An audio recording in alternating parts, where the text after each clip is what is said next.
Negro হাবশি গোলাম ওই রাসূলুল্লাহর কথা শুনি না, নামাজের সময় না, রমজান মাস না, রোজা রাখে না। এইবার ওই রাসূলের আশিকদের সাথে সাহাবীদের সাথে খাইবারের ইহুদিদের বিরুদ্ধে লড়াই করতে করতে আল্লাহর বান্দা নব মুসলিম শাহাদাত বরণ করলেন, শহীদ হয়ে গেলেন। খাইবারের যুদ্ধ যখন শেষ হয়ে গেল, মুসলমানদের বিজয় হয়ে গেল, আল্লাহর পয়গম্বর কয়, দেখো এই আমার শহীদ সাহাবায়ে কেরামদের ভিতরে একজন নিগ্র হাবশি গোলাম আছে নাকি, যেই গোলাম কেবল মুসলমান হয়। খুঁজতে খুঁজতে ওই নিগ্র হাবশি গোলাম পাওয়া যায়। রাসূলুল্লাহ সাল্লাল্লাহু আলাইহি ওয়াসাল্লাম এই গোলামের চেহারা দেখা হেসে দিলেন। এরপরে চোখে অশ্রু চলে আসলো। আল্লাহর পয়গম্বর সাহাবীরা বলতেছেন, পয়গম্বর হাসলেন কাঁদলেন বুঝলাম না।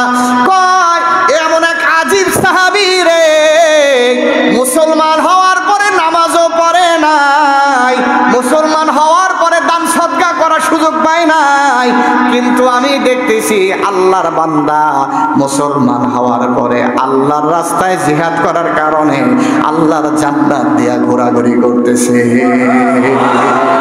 আল্লাহু আকবার। সাহাবায়ে কেরামদেরকে নিয়ে রাসূলুল্লাহ খাইবার ঘেরাও করে ফেললেন, তাদেরকে এখান থেকে বিতাড়িত করে দেওয়ার জন্য। দীর্ঘদিন হয়ে যায়, কিন্তু এই খাইবার আল্লাহর পয়গম্বর বিজয় করতে পারেন না। রাসূলুল্লাহ সাহাবায়ে কেরামদেরকে নিয়ে খাইবারের ময়দানে অবস্থান করে আল্লাহর বান্দা। এইবার ওই খাইবারের অনেক ইহুদিদের ভিতরে একজন হাবশি গোলাম রাখাল রাসূলের সাহাবায়ে কেরামদের কাছে এসে জিজ্ঞাসা করে, আপনারা কোথা থেকে আসছেন, আপনাদের কাজ কি, আপনাদের মিশন কি? আল্লাহর পয়গম্বরের সাহাবী রাখালকে কয়, আমরা আসছি মদিনা থেকে খাইবারের ইহুদিদেরকে এখান থেকে বিতাড়িত করার জন্য, ইসলামের কালিমা খাইবার উঁচু করার জন্য আমরা এখানে আগমন করেছি।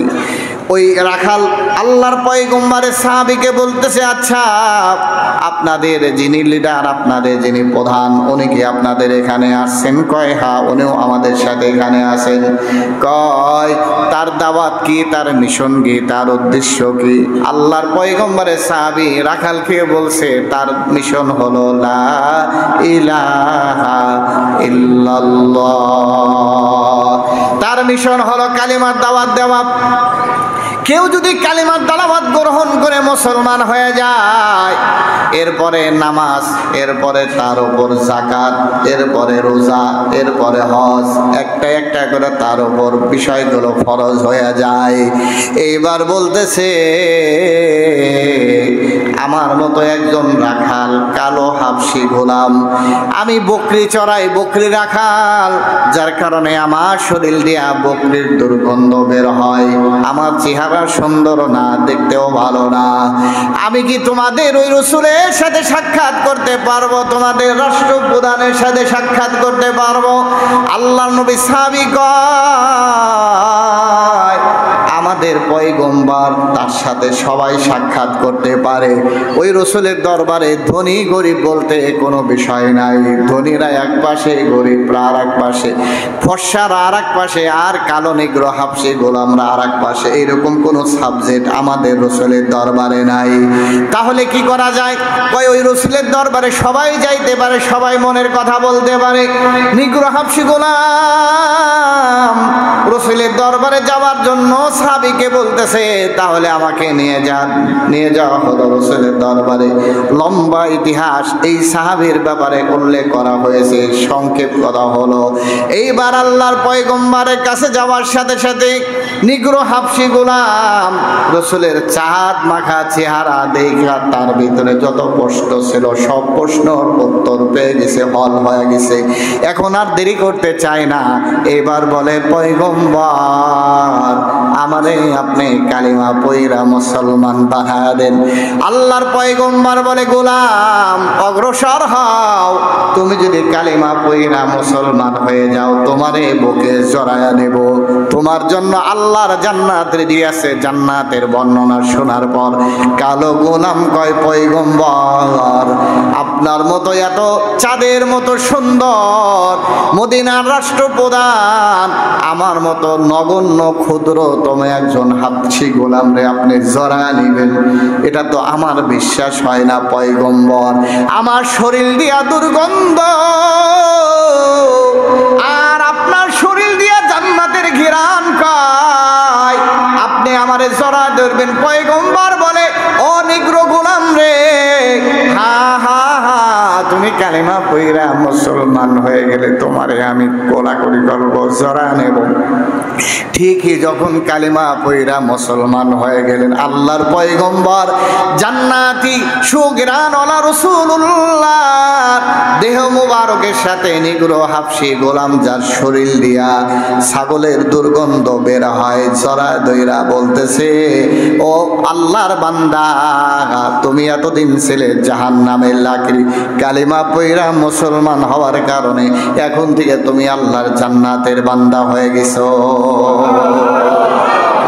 এইবার বলতেছে পয়গম্বর, আমার এবার কাজ কি? পয়গম্বর বলতেছে, তোমার কাজ হলো এখন তো রমজান মাস না, রোজা রাখা লাগবে না, নামাজেরও সময় না, তোমার এখন নামাজও পড়া লাগবে না, তোমার এখন হজের সময় না, হজে যাওয়া লাগবে না, যাকাত তোমার উপর এখনো ফরজ হয় নাই, তোমার কাজ হলো খাইবারে আমার কিছু আশেক আর পাগল আমার ইজ্জত আর সম্মান রক্ষার জন্য খাইবারে আমার কিছু আশেকিন তারা এলায়ে কালিমাতিল্লাহ আল্লাহর জমিনে আল্লাহর দিন প্রতিষ্ঠা করার জন্য ইহুদিদের বিরুদ্ধে লড়াই করে। তোমার এখন কাজ হলো আমার সাহাবীদের সাথে আশেকদের সাথে খাইবারের ইহুদিদের বিরুদ্ধে লড়াইতে লিপ্ত হয়ে যাওয়া। এই কালো নিগ্রো হাবশী গোলাম বলতেছে, পয়গম্বর আমি তো একজন মনিবের গোলাম, আমার কাছে তার কিছু ছাগল আছে আমানত। রাসূলুল্লাহ বলছে, আচ্ছা ঠিক আছে, তাহলে এই ছাগলের আমানতটা আগে আদায় করা লাগবে। আল্লাহু আকবার বলে। এই যে তোমার কাছে আমানতটা একজন মনিবের, এই মনিবের আমানতটা তুমি ফিরাইয়া দাও। বলে, পয়গম্বর অনেক দূর কেমনে যাব? বলতেছে, এক মুষ্টি বালু নিয়া তুমি তোমার ছাগলের দিকে, তোমার ভেড়া দুম্বা পালের দিকে উড়াইয়া দিয়া কও, আল্লাহর হুকুমে আমার মনিবের বাসার দিকে তোরা চলে যাবে, অগ্রসর হবি, এদিক সেদিক যাবি না।